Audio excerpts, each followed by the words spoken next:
10,000 টাকার মারহাবা একটু জোর হবে, সকলে বলি মারহাবা।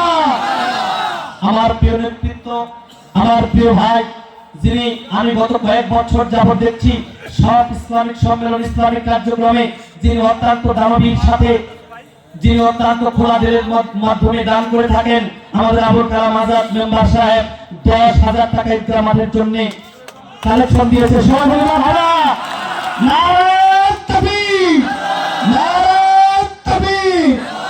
আমার জাকের ভাইরা, গুণের বাড়ি জাকের ভাইরা, আপনারা গা ঢাকা দিয়ে থাকবেন না, আপনাদেরকে অনুরোধ করছি এই ঈদগাহ মাঠে আপনারা ফায়েজ নিয়ে আসেন। আপনারা অনেক সময় ইসলামিক সম্মেলনে উপস্থিত থাকেন না, পেটের দিকে চলে আসেন, আপনাদের মুখের দিকে তাকাইলে বক্তাদের চোখের পানি আসে, জাকেরের মুখের দিকে তাকাইলে অন্তরের মধ্যে ফায়েজ আসে। মা হারা একজন জাকেরের দিকে তাকাইলে, একজন ওই আল্লাহর কদম ধরা মানুষের দিকে তাকাইলে, উসিলা অন্বেষণ করে এমন ব্যক্তিদের দিকে তাকাইলে মধ্যে আল্লাহ জাকের আল্লাহর পাগল হিসেবে রূপান্তরিত করেছেন। তার মুখের দিকে তাকাইলে আল্লাহর জিকির অন্তরে জারি হয়। তাই জাকের ভাইরা, কাদিয়া সিস্তিয়া, নকশবন্দিয়া, মুজাদ্দিদিয়া, চার তরিকার সমন্বয়ে এই গুণের বাড়ি গ্রাম গঠিত।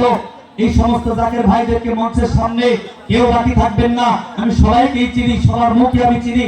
আপনারা সামনে চলে আসেন। যুবক ভাইরা, আপনার সামনে আসলে খুব খুশি হইতাম।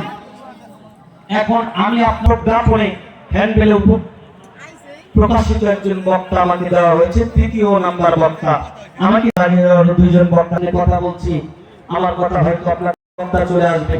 আমার ভাইরা, আমরা একটু জোরে সোরে জবান খুলে চাতক পাখির মতো চোখগুলোকে বড় বড় করে আমার দিকে তাকান, মঞ্চের দিকে তাকান।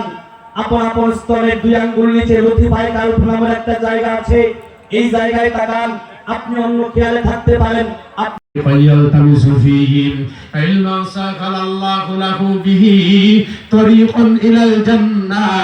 আমার আপনার নবী রহমতে আলম নবী বলেছেন, যে সন্তানটি কোরআন শিক্ষার জন্য ঘর থেকে বের হয়, সে সন্তান হতে শিক্ষার জন্য ঘর থেকে বের হয়, ওই মানুষটি কোরআন শিক্ষার জন্য ঘর থেকে বের হয় না, বরং আল্লাহ পাক রব্বুল আলামিন তার জন্য জান্নাতের রাস্তা সন্তানকে ইঞ্জিনিয়ার বানাইছেন, আপনার ক্যারিয়ার কি বলতে পারবেন?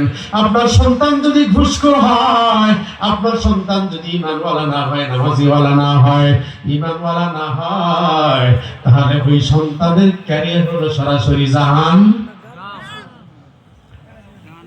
মিথ্যা বলছি? কারণ জিন্দেগিতে নামাজ পড়ে নাই, জিন্দেগিতেও না।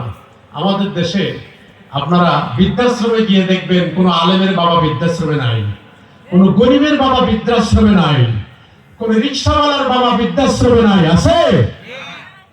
মিথ্যা কথা বললাম? এই জন্য বলছিলাম 1247 খ্রিস্টাব্দে তাতারি সম্প্রদায়ের একটা ইতিহাস। এই তাতারি সম্প্রদায়ের একজন যুবক ছিল, তার নাম হলো তগলুক তাইমুর। যুবরাজ সন্তানের সম্মান নির্ভর করে বাবার উপরে।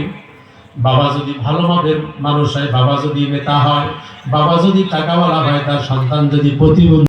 আলহামদুলিল্লাহ, আমার ভিডিওর জন্য ভালো লাগলে অবশ্যই একটা সাবস্ক্রাইব, একটা লাইক করে দিবেন। আমার ইউটিউব চ্যানেল MD উজ্জ্বল 488, আর আমার ফেসবুকটি লক করবেন। আশা করি আপনারা ভালো আছেন। আসসালামু আলাইকুম রহমতুল্লাহ বরকাতু। ওয়েলকাম টু গুনারবাড়ি ঈদগাহ মসজিদ।